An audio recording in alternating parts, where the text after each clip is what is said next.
Right now at 5, the rain is moving in. Our storm ranger tracking this very strong system.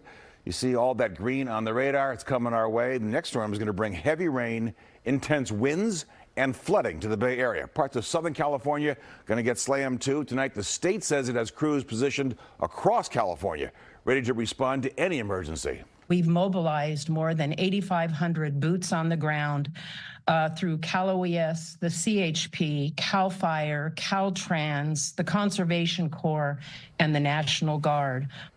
Everyone is involved. Meanwhile, people across the Bay Area are stocking up on supplies and filling sandbags, getting ready to hunker down before the strongest part of the storm hits. Good evening and thanks for joining us. I'm Gia Vang. And I'm Terry McSweeney. This is just the beginning. The storm is only now starting to ramp up.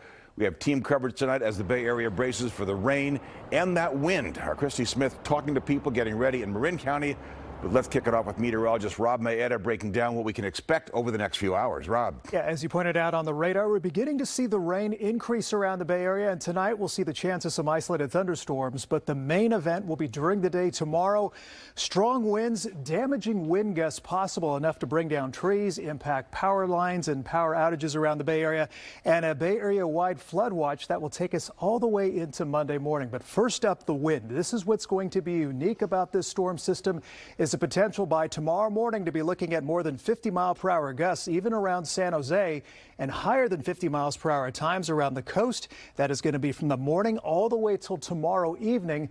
Long duration, strong wind event, again, that could have tree and power impacts as we go through the day. And then by Sunday night into Monday, wind speeds do start to come down. As we take a look at the radar right now, you can see the initial band of rain there approaching the coast. What's also very unique about this storm is that the storm center is heading towards California. So moving forward, the 1-2 punch, strong damaging wind gusts, the flood watches that'll be up around the Bay Area into Monday morning now do include the potential of river flooding around the Guadalupe River at Almaden by tomorrow morning.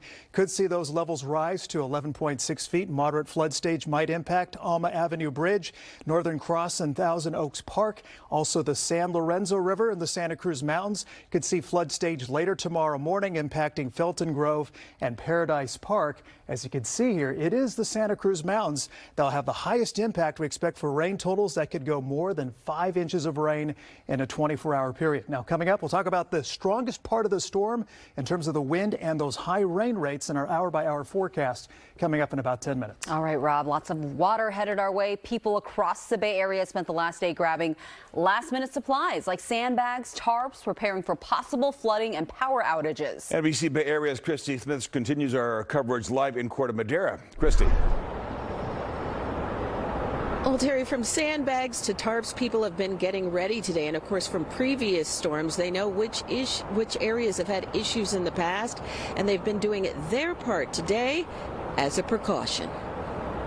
I just put it in. Rich Torreson knows what the heavy rain in the North Bay can do. When we had that burst the other day, oh gosh, the whole street became a small river. He was out today putting up protection in front of his garage in San Anselmo ahead of the next storm. I put sandbags down on top of the visqueen, and that helps the leaching of some sand and the muddiness of it, and it just keeps it as a barrier. Nearby, the town's sandbag area is set up for residents and businesses who need it. That's part of the rain suit gear setup that we have.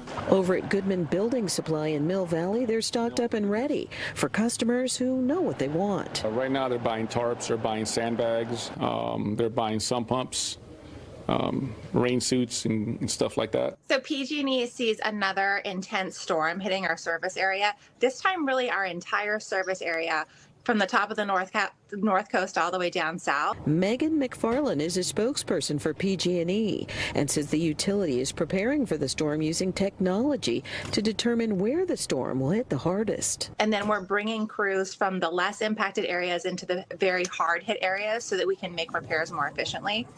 Another thing that we're doing is pre-staging equipment at some of our hard hit yards. That's stuff like transformers, wires, poles, equipment that's often damaged during storms. So this way the equipment is ready to go and our crews can get out there quickly and make repairs when they have a chance to do so.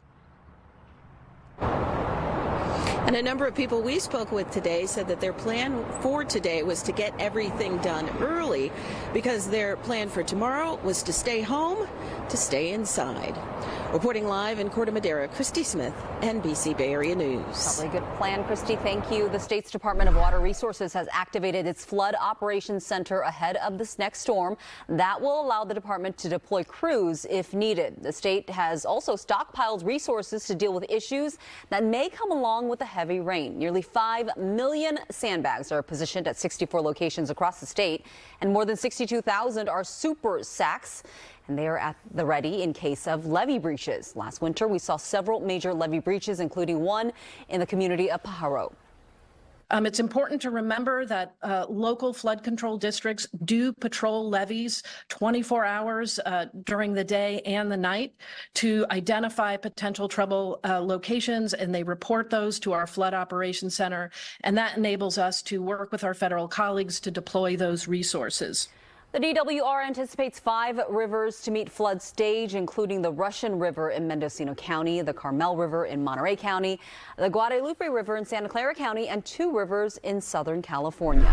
Yeah, and officials are also urging people, if you can, stay away from beaches over the next couple of days. A high surf advisory is set to take effect early tomorrow morning.